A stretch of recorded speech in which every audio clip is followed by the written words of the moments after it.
अस्सलाम वालेकुम नाज़रीन, आज जिस मौजू पर मैं आपसे सबसे पहले बात करना चाह रहा हूँ वो है कि सियासत के अंदर आप देख रहे हैं कि वही पुराने चेहरे अब नए रूप के अंदर अवाम के सामने आने के लिए कोशिश कर रहे हैं और एक नई अलाइनमेंट हो रही। आपने देखा वही लोग जिन्होंने चंद दिन पहले पार्टी छोड़ी, एक अपनी अपनी पार्टियां छोड़ने के बाद ये ऐलान किया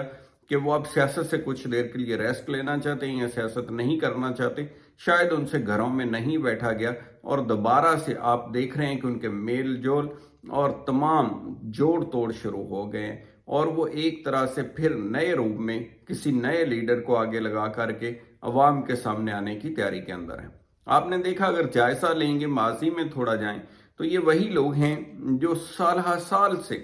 पाकिस्तान की सियासत के अंदर हैं। ये मखसूस ख़ानदान हैं, उन्हीं के आगे औलादें आ जाती हैं और वही जो ख़ानदान है वो मुख्तलिफ रूप के अंदर, मुख्तलिफ जमातों के अंदर, अगर इनका जायज़ा लेंगे तो ये एक एक शख्स कई कई जमातें चेंज करके आया होगा और जो भी जमात जिसके अंदर ये होते हैं, 5 साल, 3 साल, 4 साल, जितने साल भी हुकूमत रही, वजारतें उन्जाय की, लेकिन जब वो ख़त्म हुआ दौर तो फिर देखा कि आगे किस जमात का कोई बेहतर टाइम आने वाला है, उसके अंदर जाके ज्वाइन करके अपनी फ्रंट सीटों के ऊपर बैठ जाएंगे और उसके अंदर फिर दोबारा वादे करके अवाम के सामने नए लीडर की पावर को यूज़ करके और नए नज़रिया या नया नारा दे के, नया थीम दे के, तो उसी तरह से अवाम को धोखा देने के लिए दोबारा से मैदान में आ जाते हैं। आजकल भी यही हो रहा है और दोबारा से लगता है कि यही लोग जो हैं वो नए रूप में अवाम के सामने आने के लिए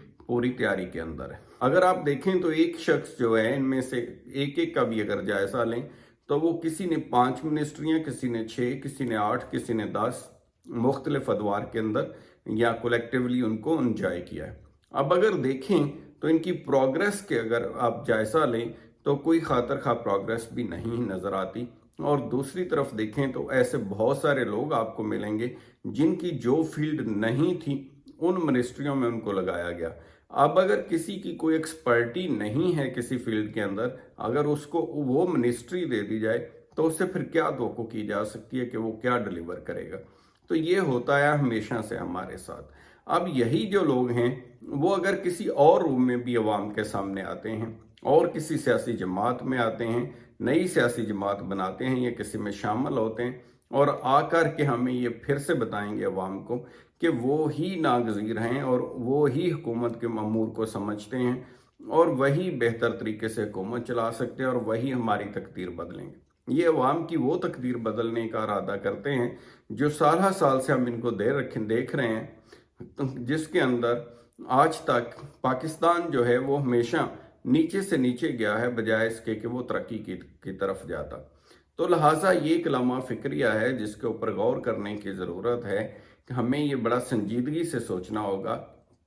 अवाम को ये देखना होगा कि किन लोगों के हाथ में हम अपना इक़्तिदार देते हैं, किन लोगों को अपनी किस्मत का फ़ैसला करने के लिए हम मैंडेट देते हैं। क्या वो उसके ऊपर मैंडेट के ऊपर पूरा होते हैं या वो सिर्फ अपनी ही तकदीर और अपनी ही किस्मत बदलने पे तमाम फोकस लगा देते हैं। ये वो चीज़ है जो सबसे गौरतलब है। दूसरी हम बात करते हैं जिसके अंदर आपने देखा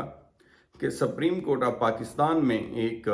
ऑडियो लीक कमीशन जो बना था उससे रिलेटेड केस 5 रुकनी बेंच सुन रहा था। अब उस 5 रुकनी बेंच में चीफ जस्टिस भी शामिल हैं और 2 बाकी साथी जजेस भी शामिल हैं जिनके ऊपर अटारनी जनरल ऑफ पाकिस्तान ने हुकूमत की नुमाइंदगी करते हुए एतराज़ उठा दिया है कि उनको नहीं बैठना चाहिए। उसमें ये प्ली ली गई कि क्योंकि ये चीफ जस्टिस की सास के रिलेटेड भी एक ऑडियो लीक है जिसकी तहकीकाती कमीशन तहकीकात कर रहे हैं, लिहाजा प्रोप्राइटी कहते हैं कानून के अंदर लफ्ज़, उसकी रूह से चीफ साहब को उसमें नहीं बैठना चाहिए। अब इसके ऊपर चीफ साहब ने बाकायदा उसको रख लिया जिसके ऊपर बाकायदा वो आर्गूमेंट सुनेंगे अटारनी जनरल के और उसके बाद फैसला देंगे कि वो इस केस में उनको बैठना चाहिए या नहीं बैठना चाहिए। दूसरी तरफ अगर हम देखते हैं तो ये क्योंकि एक चपकलश चली आ रही है पहले से हुकूमत और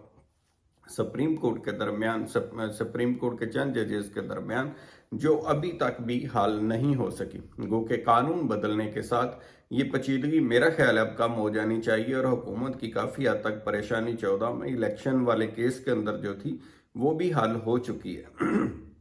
और हुकूमत किसी भी उस हवाले से ख़तरे से बाहर है। दूसरी तरफ जो अहम एक हेयरिंग हुई है वो इस्लामाबाद हाई कोर्ट में हेयरिंग है, जिसके ऊपर बड़ी दिलचस्प सूरत उस वक्त बन गई जब जस्टिस साहब ने ये सवाल किया लतीफ़ खोसा साहब को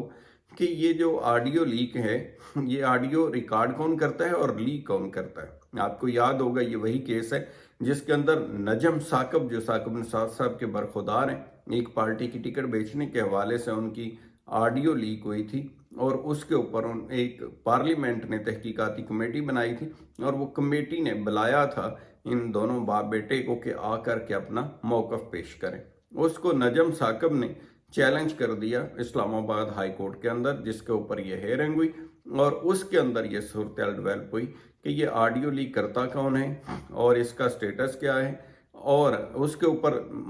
जो दिलचस्प सूरत उस वक्त पैदा हुई कि जब खोसा साहब ने इसका कोई जवाब नहीं दिया बल्कि ये कहा कि जवाब आने दे फिर पता चलेगा, जिसके ऊपर जज साहब के बार बार इस्तफसार के बावजूद कि आप माहिर कानूनदान हैं, पुराने आदमी हैं, ये तो बताएं कि ये ऑडियो लीक रिकॉर्ड कौन करता है। लेकिन खोसा साहब ने उसके ऊपर कोई जवाब नहीं दिया। देखें